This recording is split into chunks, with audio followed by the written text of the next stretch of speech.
The sun had just started to rise, casting a golden glow over the quiet suburban street. It was a peaceful morning, the kind where birds chirped softly, and the world seemed to wake up at its own slow pace. The houses stood in neat rows, each with freshly cut lawns and driveways, filled with cars that hadn't yet moved for the day. Some people were already up, sipping their morning coffee, reading the newspaper, or getting ready for work. Others were still inside, lost in the comfort of sleep. Joe, the garbage man, had been on this route for years. He knew every house, every family, and even the habits of some of the neighbors. He had seen kids grow up, new families move in, and old ones leave. His job wasn't just about picking up trash. In many ways, he felt like he was part of the community. People waved at him. Some left small thank you notes on their trash cans, and once in a while, a kind old lady even handed him a warm cup of coffee on chilly mornings. This morning felt like any other. The truck moved slowly down the street, stopping at each house while Joe and his partner, Mark, emptied the bins. The sound of rolling trash cans, the beeping of the truck in reverse, and the occasional bark of a dog were the only noises breaking the morning silence. Joe worked with practiced ease, lifting the heavy bins and dumping their contents into the back of the truck. His muscles had long gotten used to the routine. Mark, younger and full of energy, was joking about something, but Joe wasn't really listening. His mind was already thinking ahead, planning out his day. After finishing this route, he grabbed breakfast from his favorite diner. Maybe eggs and toast, or pancakes if he felt like treating himself. As he reached the next house, something caught his attention. It was small at first, a slight movement behind the curtain of a window. He didn't think much of it. People often peeked outside when they heard the garbage truck. But as he moved closer to grab the bin, he heard a noise, a door creaking open. Then, suddenly, a little girl came running out of the house. Joe stopped, his hand still gripping the trash bin. He blinked in surprise. It wasn't every day that a kid came running straight toward him. And this girl, she was barefoot, her pajama top slightly oversized, her hair messy like she had just gotten out of bed. But what struck him most wasn't her appearance. It was her face. She was crying. Tears streamed down her cheeks, her small shoulders shaking as she ran straight to him. There was fear in her eyes, a kind of desperation that Joe had never seen in a child before. She gasped for breath, looking up at him as if he were the only person in the world who could help her. Joe's heart clenched. Something was very wrong. "What's the matter, sweetheart?" he asked gently, bending down to her level. But before she could answer, she grabbed onto his uniform tightly, her fingers gripping the fabric as if she was afraid to let go. And that's when Joe knew. This wasn't just a scared little girl. This was a cry for help. Joe felt the little girl's hands clutching his uniform tightly. Her tiny fingers trembled as she held onto him as if letting go would make everything worse. His heart ached at the sight of her tear-streaked face. She was gasping for air, trying to say something, but the words wouldn't come out. It was clear. She was terrified. Joe had seen many things on his route. Kids running out to wave at the garbage truck, excited toddlers pointing at the big vehicle, even playful dogs chasing after him. But never anything like this. A little girl, barefoot and crying, running straight into his arms. This wasn't normal. He crouched down to her level, his rough hands gently resting on her small shoulders. "Hey there, sweetheart," he said in a calm voice. "It's okay. You're safe. What's wrong?" She opened her mouth, but no words came out. Instead, a sob broke free, and she buried her face into his uniform. Joe could feel her shaking. Whatever had happened inside that house had shaken her to the core. Joe looked toward the house she had come from. The door was slightly open, just enough for a sliver of darkness to be seen inside. No one else came out. No voice called after her. No footsteps rushed to explain what was happening. The silence was unsettling. His partner, Mark, who had been watching from a few feet away, stepped closer. "Joe, what's going on?" he asked, confused. I don't know, Joe admitted, his voice low. He turned back to the girl, trying again. Where's your mom or dad, sweetheart? Are they inside? The girl finally looked up at him. Her lips quivered, and she shook her head quickly. Then, in a small broken voice, she whispered, "Help me." That was all she said.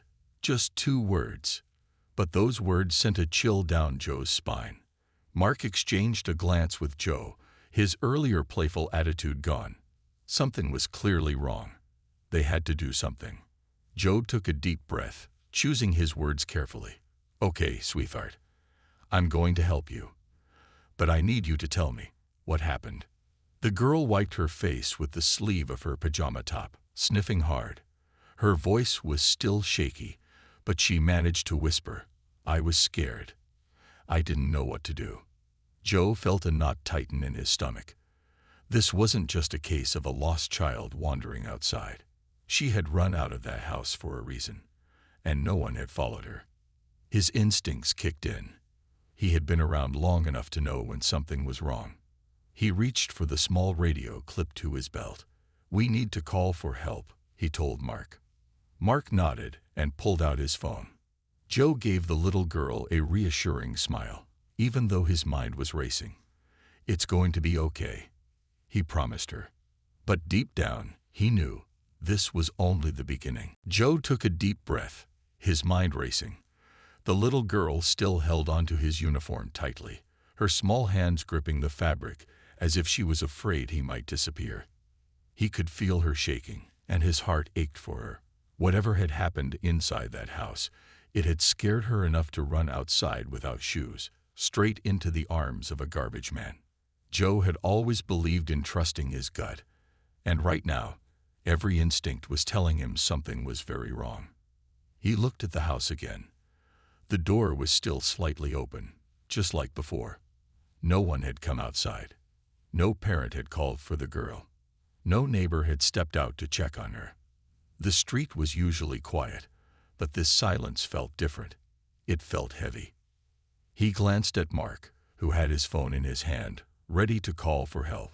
But before Mark could dial, Joe spoke softly. Wait. Mark frowned. Wait for what? We need to call someone. Joe nodded. We do. But let's find out what's going on first. He turned back to the little girl and softened his voice. Sweetheart, can you tell me your name? The girl hesitated, then whispered, Lily. That's a beautiful name, Lily, Joe said with a gentle smile. My name is Joe, and this is my friend Mark. We want to help you. Can you tell me where your mom or dad is? Lily swallowed hard, her eyes darting back to the house. She hesitated, then shook her head. I don't know, she whispered. Joe's stomach tightened. He could hear the fear in her voice. He took another glance at the house, then back at Lily. Were you alone in there? He asked carefully. Lily shook her head again, her lower lip trembling. No. Joe felt a chill run down his spine. He needed to act fast. Okay, he said gently. Listen, Lily. I'm going to keep you safe, but I need to know, are you hurt? Lily shook her head quickly, but her eyes filled with fresh tears. She wasn't hurt, but she was scared, terrified. And Joe knew that meant someone inside that house might be in trouble. Mark, still holding his phone, finally said, Joe, we have to call 911. Joe nodded. There was no doubt about it now. He reached for his radio and spoke in a firm but calm voice. Dispatch, this is Joe from Route 7. We've got a situation here. A young girl ran out of a house crying. She's scared, and we can't get anyone to answer from inside. Something's wrong. We need police here now. The radio crackled, and the dispatcher's voice responded immediately. Copy that, Joe. Stay with the child. Officers are on their way. Joe put the radio down and gave Lily a reassuring smile. Help is coming, okay?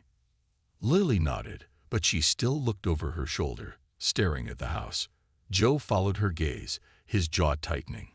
He didn't know what was inside that house, but he had a bad feeling, and something told him that when the police arrived, They were going to find something no one expected. Joe kept Lily close, his protective instinct kicking in. She was still holding onto his uniform, her little fingers gripping tightly, as if afraid that if she let go, something bad would happen. His heart ached for her. No child should ever be this scared. Mark stood beside them, his phone still in his hand. "How long do you think the cops will take?" he asked in a low voice. "Shouldn't be long," Joe replied, glancing up and down the street. The neighborhood was still quiet. A few houses away, an older man was watering his plants, unaware of what was happening. A woman jogged past on the sidewalk, her earbuds in, not even noticing the tense scene by the garbage truck. It was a strange feeling, how the world kept moving, completely unaware that for one little girl, everything had just changed. Joe looked back at the house. The door was still slightly open, the inside dark and uninviting. He had seen enough movies to know that something about it felt wrong. No movement, no sounds, just stillness. Lily sniffled, wiping her nose with her pajama sleeve. Joe bent down slightly, speaking softly. "Lily, do you know if anyone else is inside?" Lily hesitated. She looked at the house again, then at Joe. She nodded slowly. Joe's stomach tightened. "Who, sweetheart?" She opened her mouth, but before she could speak, the distant sound of sirens filled the air. The noise grew louder, echoing through the neighborhood. Lily jumped slightly at the sound, but Joe squeezed her hand gently. "It's okay," he reassured her. "That's the good guys coming." Within moments, 2 police cars came speeding down the street, their lights flashing. They stopped right in front of the house. The doors swung open, and 2 officers stepped out, their eyes scanning the scene. One of them, a tall man with a serious expression, approached Joe. "Are you the one who called this in?" Joe nodded. "Yeah, this is Lily. She ran out of that house crying. She's scared, and I couldn't get anyone to come out or respond from inside." The officer crouched down to Lily's level. "Hey there, sweetheart. My name is Officer Daniels. You're safe now. Can you tell me what happened?" Lily looked up at him, her eyes full of fear. She opened her mouth, hesitated, then whispered, "Something bad happened." Officer Daniels' expression hardened. He stood up and exchanged a glance with his partner. "We're going in," he said firmly. Within seconds, the officers moved toward the house. One of them knocked on the door loudly. "Police. Is anyone inside?" No answer. They knocked again. "This is the police. If anyone is inside, make yourself known." Still nothing. Joe felt his pulse quicken. Something was very wrong. Then, without warning, the officers exchanged a quick nod, drew their weapons, and stepped inside. Joe watched as the door slowly swung open, revealing the darkness inside. And deep down, he knew they were about to uncover something that would change everything. Joe held Lily's hand tightly as they watched the officers disappear into the house. The front door, which had been slightly open before, now stood wide, revealing only darkness inside. His heart pounded in his chest. Something about that house felt off, and he wasn't the only one who noticed. Mark stood beside him, shifting nervously. "Man, this doesn't feel right," he muttered. Joe nodded. He had been thinking the same thing. The house was too quiet.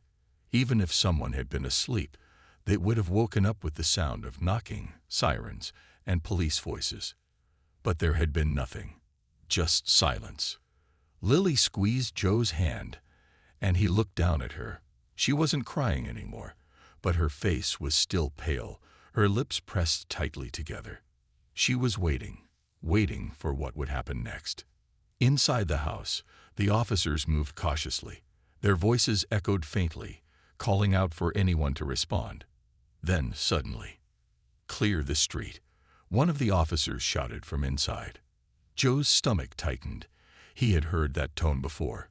It was the kind of voice that meant something serious was happening, the kind that made people step back. Another officer quickly came back outside, his expression tense. "We need backup and paramedics," he said into his radio. His partner stayed inside, disappearing deeper into the house. Joe felt a chill run down his spine. He didn't know what the officers had found, but it was bad enough to call for more help. Within minutes, more police cars arrived, their lights flashing. Officers quickly set up a perimeter, blocking off the street. Neighbors started peeking out from behind curtains, stepping onto porches, whispering among themselves. The quiet morning had turned into a scene from a crime drama. Joe and Mark stepped back, staying close to Lily. An officer approached them. "We need to keep this area clear," he said. Joe nodded. "Of course. But what's going on? Is there someone inside?" The officer hesitated. His eyes flickered to Lily, then back to Joe. "We can't say yet," he said carefully. "But you did the right thing calling us." Joe looked down at Lily, who was staring at the house, her small fingers still gripping his hand. She had known something was wrong before anyone else had. Whatever had been happening in that house, she had escaped from it. Then, from inside the house, they heard voices, urgent but controlled. More officers rushed in, followed by paramedics carrying medical bags. The tension in the air grew heavier. Joe knelt down to Lily's level. "Sweetheart, I know you're scared, but can you tell me what you saw inside?" Lily's lower lip trembled, but she took a deep breath. She looked at Joe, then at the house, and in a voice barely above a whisper, she said, "I thought he was asleep, but he wasn't waking up." Joe felt his breath catch. He didn't know who she was talking about, but one thing was clear. Whatever had happened inside that house had just become something much more serious. And the answers were waiting just beyond that open door. Joe felt a chill run down his spine at Lily's words. "I thought he was asleep, but he wasn't waking up." His eyes met Mark's, and he could see the same worry reflected there. Whatever was inside that house, it wasn't just a small problem. It was something serious. The officers and paramedics moving quickly in and out of the house made that clear. Lily held onto Joe's arm, her small fingers still gripping his sleeve tightly. She wasn't crying anymore, but her eyes were wide, watching everything happening around her. Joe could tell she was trying to be brave, but she was still just a little girl. She needed comfort. He knelt down beside her. "Lily, sweetheart, do you want to sit down for a little bit? Maybe get some water?" Lily shook her head. "I want to stay here," she whispered. Joe nodded. He wasn't going to force her. She felt safest next to him, and that was fine with him. Just then, the front door of the house opened wider, and two paramedics walked out, carrying a stretcher. A figure lay on it, covered by a white sheet. Joe's heart clenched. Whoever it was, they weren't moving. Lily's grip on Joe's arm tightened. She stared at the stretcher, her lips slightly parted as if she wanted to say something but couldn't. Joe could feel her small body tense beside him. A female officer walked up to them, her face kind but serious. She crouched down to Lily's level. "Hey there, sweetheart. My name is Officer Miller. I know you've had a really tough morning, but I need to ask you a few questions. Is that okay?" Lily hesitated, then gave a small nod. Officer Miller glanced at Joe. "You've been with her this whole time?" Joe nodded. "Yeah, she ran straight to me, scared out of her mind." The officer gave him a grateful look before turning back to Lily. "Sweetie, I know you're very brave. Can you tell me who was inside the house?" Lily swallowed hard. "My uncle," she whispered. Joe and Mark exchanged a quick glance. This was the first time Lily had mentioned an uncle. "Was anyone else there?" Officer Miller asked gently. Lily shook her head. "Just me and Uncle Tommy." Joe felt the pieces of the puzzle slowly coming together. Lily had been alone with her uncle. Something had happened to him. Something that had made her run outside, terrified. Officer Miller's voice remained calm. "Can you tell me what happened, sweetheart?" Lily hesitated. "I woke up early," she said softly. "I went to his room to ask for breakfast, but he was still in bed. I called his name, but he didn't wake up. I shook him, but he didn't move. Joe felt a lump form in his throat. He had a bad feeling about what had happened inside that house. Lily sniffled. I got scared. I didn't know what to do. So I ran outside. Officer Miller reached out and gently patted Lily's shoulder. You did the right thing, sweetheart. You were very brave. Lily looked up at her. Is Uncle Tommy okay? The officer hesitated, choosing her words carefully. The paramedics are taking care of him now. Joe knew what that meant, and by the way Lily's fingers trembled against his sleeve, he knew she understood too. Lily's voice was barely a whisper. He's not waking up, is he? Joe swallowed hard. He didn't have an answer. But deep down, he knew. Lily's world had just changed forever. Lily's question hung in the air. He's not waking up, is he?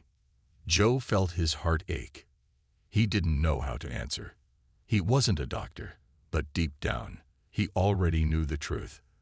The way the paramedics had covered Uncle Tommy with a white sheet, it meant he wasn't coming back. Officer Miller took a deep breath, choosing her words carefully. Sweetheart, the paramedics did everything they could. But sometimes people don't wake up. Lily's lip trembled. She looked down at her small hands, her fingers still gripping Joe's sleeve. Her tiny shoulders shook, and Joe could tell she was trying hard not to cry. Mark, who had been standing quietly, finally spoke. Hey, maybe she needs to sit down somewhere quiet. This is a lot for a kid to take in. Officer Miller nodded. That's a good idea. She turned to Joe. Would you mind staying with her a little longer? She seems comfortable with you. Joe didn't hesitate. Of course. Officer Miller led them toward one of the police cars, where another officer handed Lily a bottle of water. She took it with shaky hands but didn't drink. Instead, she stared down at it, lost in thought. Joe sat beside her on the curb. You know, it's okay to be sad, he said gently. Lily looked up at him, her big eyes filled with tears. I don't know what's gonna happen now, she whispered. Joe's chest tightened. Do you have any other family? Lily sniffled. I don't know. It was just me and Uncle Tommy. He took care of me. Joe glanced at Officer Miller, who was speaking with another officer a few feet away. They were probably trying to figure out the same thing. What would happen to Lily now? Lily wiped her face with her sleeve. I don't want to go to a stranger's house. Joe's heart ached for her. He wished he had an easy answer, something that would take away her fear, but he couldn't make promises. Officer Miller returned and knelt beside Lily. Sweetheart, we're going to find someone who can take care of you, okay? You won't be alone. Lily didn't respond. She just stared at the ground, her small fingers twisting the cap on the water bottle. Joe wished he could do more. He had only met Lily an hour ago, but he already felt protective of her. He had seen scared kids before, but something about Lily was different. She was strong, even in the middle of something so heartbreaking. A new car pulled up, and a woman stepped out. She had kind eyes and a warm smile. Officer Miller turned to Lily. This is Miss Parker. She helps kids who need a safe place to stay. She's really nice. Lily didn't move. She just gripped Joe's sleeve again, as if afraid he might leave too. Joe gave her a reassuring smile. You're going to be okay, kiddo. I promise. Lily looked up at him, searching his face for honesty. Then finally, she gave a small nod.